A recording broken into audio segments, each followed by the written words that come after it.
भक्तजनों, आप सभी को कार्तिक मास की हार्दिक शुभकामनाएं। आज कार्तिक मास के कृष्ण पक्ष की एकम तिथि है।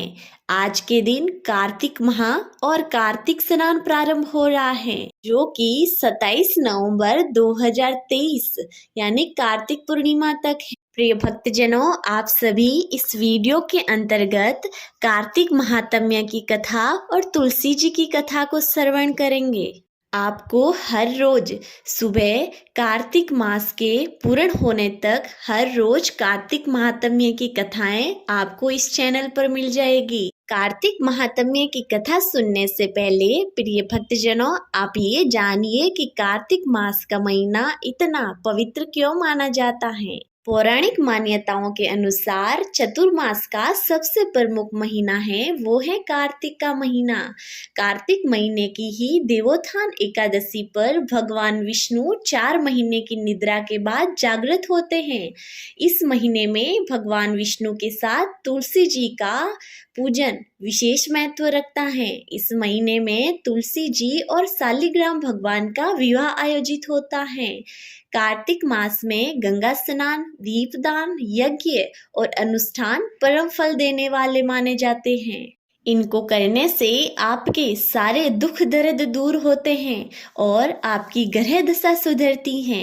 कार्तिक महीने में तुलसी पूजन का भी विशेष महत्व माना जाता है, इसलिए इस महीने में विष्णु प्रिया तुलसी जी की पूजा करना भी बहुत अच्छा माना जाता है।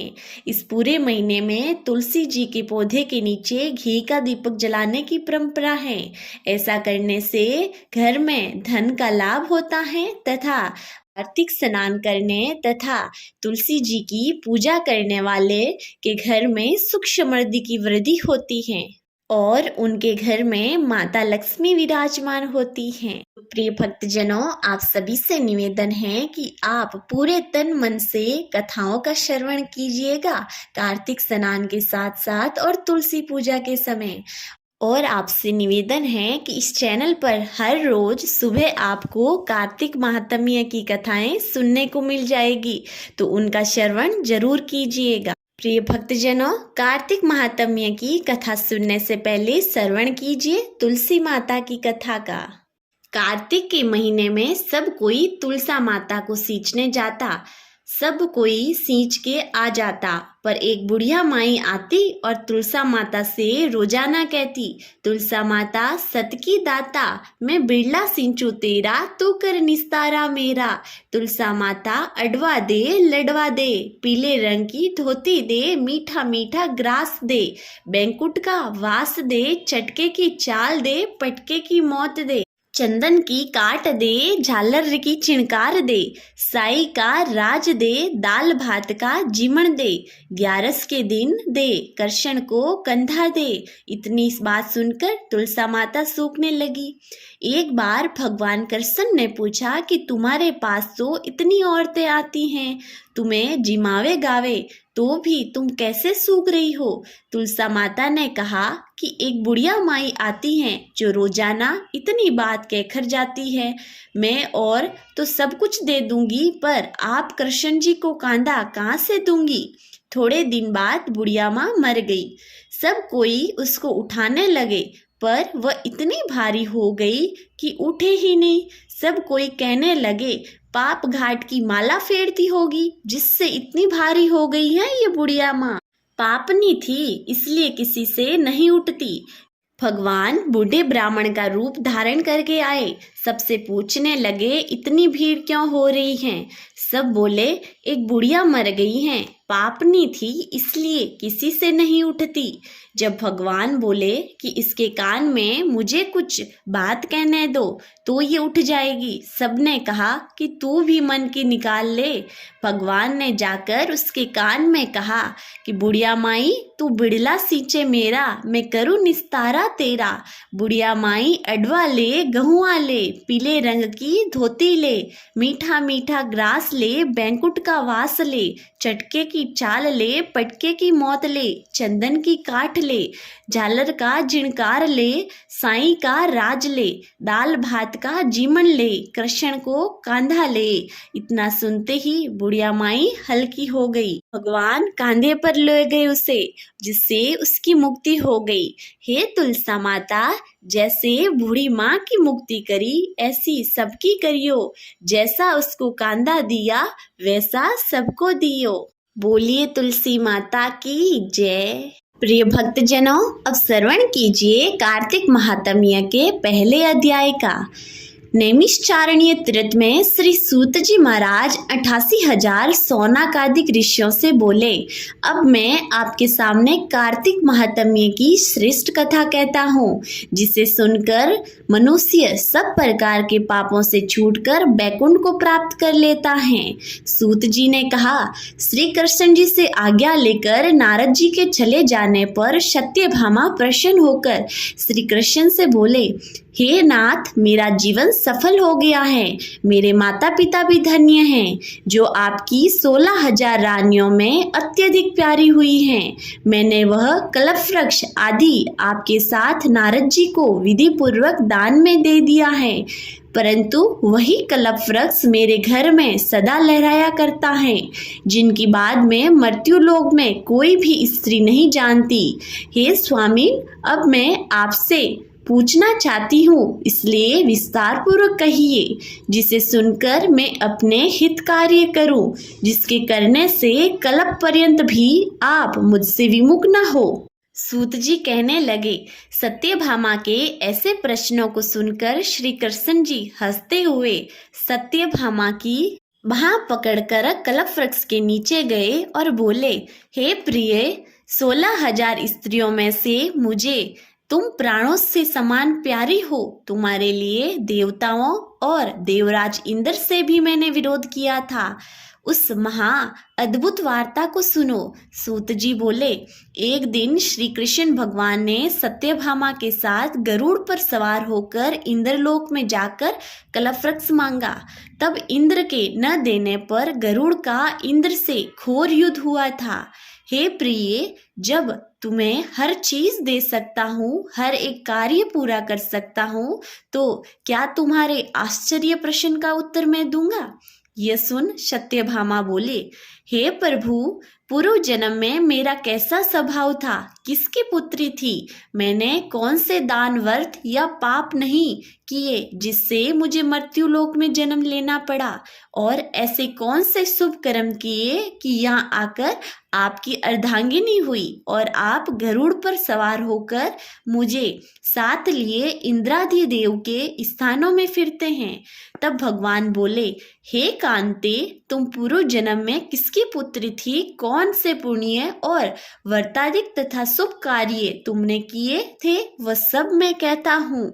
पूर्व समय में सतयुग के अंत में मायापुरी में अत्रि गोद में वेदों और यज्ञों को जानने वाला देव शर्मा नाम का ब्राह्मण रहता था। वह रोज अतिथियों की सेवा, हवन और सूर्य भगवान की पूजा किया करता था, इसलिए सूर्य की तरह तेजस्वी था। उस ब्राह्मण के बुढ़ापे में एक गुणवती नाम की कन्या हुई, जिसका विवाह उस पुत्रहीन ब्राह्मण ने अपने चंद्र नाम के शिष्य के साथ कर दिया और वे दोनों पिता पुत्र की तरह रहने लगे। एक समय वे दोनों कुशा और शमीधा लेने के लिए वन हिमालय की तलहटी में पहुंचे, तो उन्होंने एक राक्षस को अपनी तरफ आते देखा, जिसके भय से उनके शरीर शीतल हो गए और उनमें भागने की शक्ति भी नहीं रही। तब राक्षस ने दोनों को मार डाला। उनके धर्मात्मा होने के कारण मेरे पार्षद उनको बैंकुट में ले गए, क्योंकि उन्होंने आजीवन सूर्य की पूजा की थी, इसलिए मैं दोनों पर अति प्रसन्न हुआ। जब वह दोनों विमान पर चढ़े हुए सूर्य के समान तेजस्वी, रूपवान, चंदन और माला धारण किए हुए बैंकुट में आए, तब मेरे पास दिव्य भोगों को भोगने लगे। श्री कृष्ण भगवान बोले, हे प्रिय, जब गुणवती ने राक्षस द्वारा अपने पिता और पति का मरना सुना तो दुखित हुई और रुदन करने लगी। हे स्वामी, हे पिता, आप मुझे छोड़कर कहाँ चले गए? मैं आपके बिना क्या करूं? अब मेरे भोजन वस्त्र का प्रबंध कौन करेगा? अब मैं किसकी शरण लूं? विधाता का मेरे ऊपर कोप हुआ, अब मैं कैसे जीऊं? श्री कृष्ण जी बोले, कुकरी के समान विलाप करती हुई, हवा से हिलते हुए बेल के पत्ते की तरह कांपती हुई पृथ्वी पर गिर पड़ी। थोड़ी देर में सावधान होने पर फिर विलाप करने लगी और शोक समुद्र में डूब गई।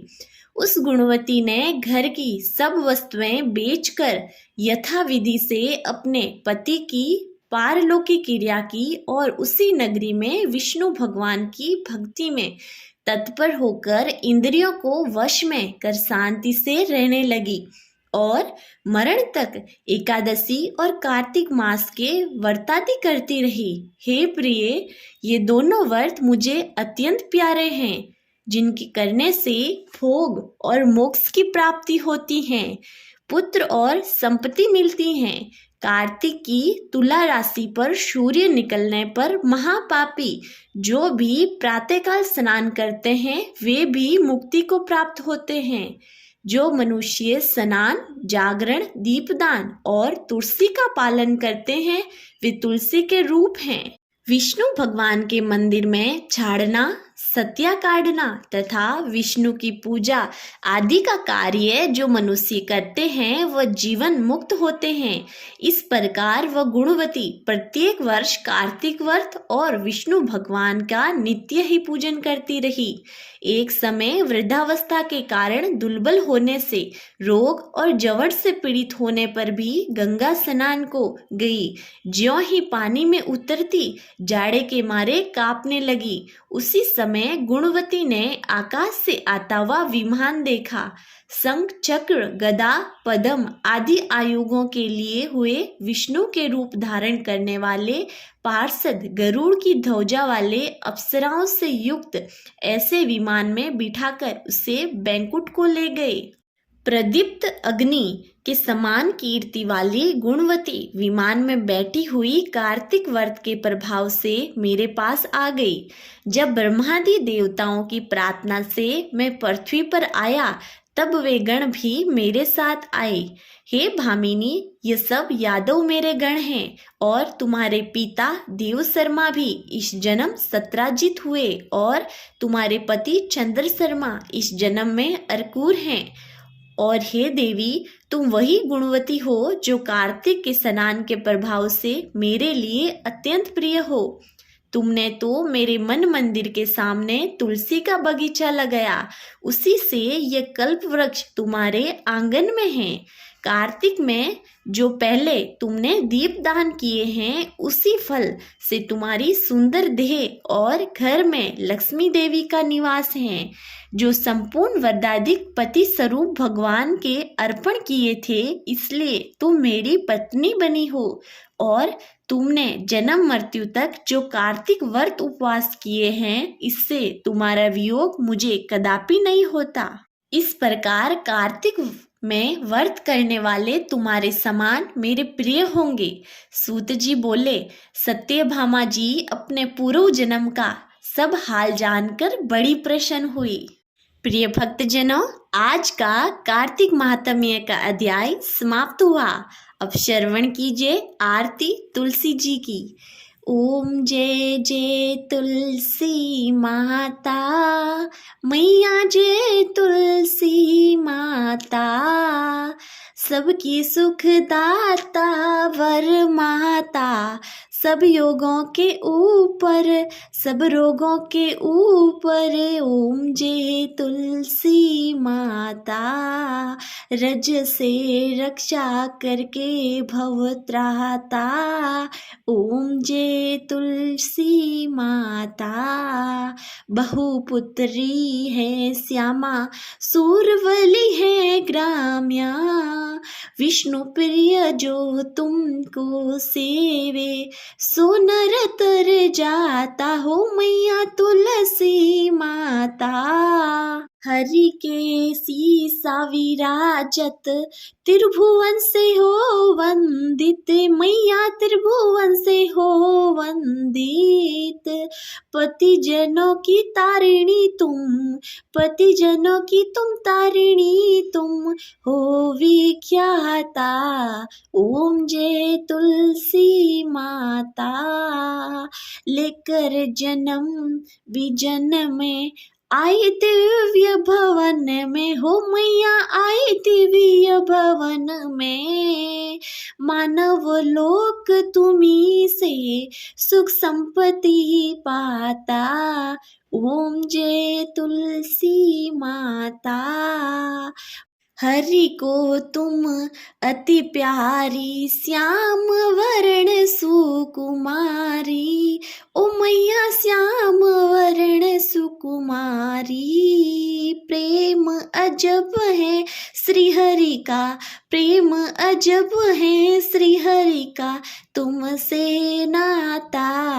ओम जय तुलसी माता। बोलिए भगवान श्री कृष्ण की जय, तुलसी माता की जय। प्रिय भक्तजनों, मुझे पूरी उम्मीद है आज का अध्याय आपको जरूर पसंद आया है।